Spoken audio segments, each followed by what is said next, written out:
ishxonada asabingni tegadigan eng yoqmaydigan savollar. Qo'lingiz tozami?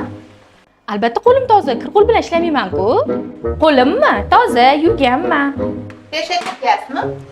Albatta perchatka bilan ishlayman. Perchatkasiz ishlamayman-ku. Mana, kiyibman perchatka.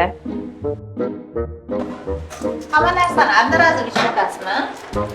O'zing ko'zing bilan ko'rib turibsan-ku, hamma narsani одноразовый olaman. Qanaqa qilib одноразовый ishlatmasligim mumkin? Ey Xudo! Ha, biz bemorlarning oldida hammasini yangi qilib ochamiz. Qancha qon olasiz? Bir chelak qon olaman, bir chelak qon olaman. Qancha qon olish mumkin? Analizlarga qarab o'zim bilib olaman-da.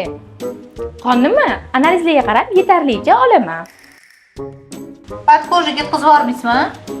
Ey Xudo, qanaqa podkoj ketish mumkin? Men axir qon olaman-ku qon. Bu dori jo'natmayapman-ku. Yo'q, podkojga ham ketkazmayman. Voy, bu buncha ko'p qon oldingiz, qonim qolmasa-chi? O'z odamda 5-6 litr qon bo'ladi, lekin ularning xayolida men hamma qonni xuddi o'zim tortib olayotgandayman.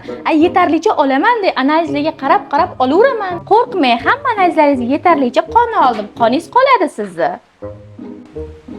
Qonim qanaqa ekan? Qoningizmi? Qip-qizil, yo'q, qop-qoramikin, sap-sariq. Men qayerdan bilaman? Ichib ko'rib bilmayman-ku. Uni laboratoriyaga olib boriladi, tekshiriladi, keyin ko'riladi. Qoningizni hozir oldik. Endi buni tekshirib ko'rib, qanaqaligini javobini aytamiz. Ketaversam bo'ladimi? Ketursangiz bo'ladi. Ey, to'xtang, siz o'sha yerda ishlaysizmi? Нет, уже всё.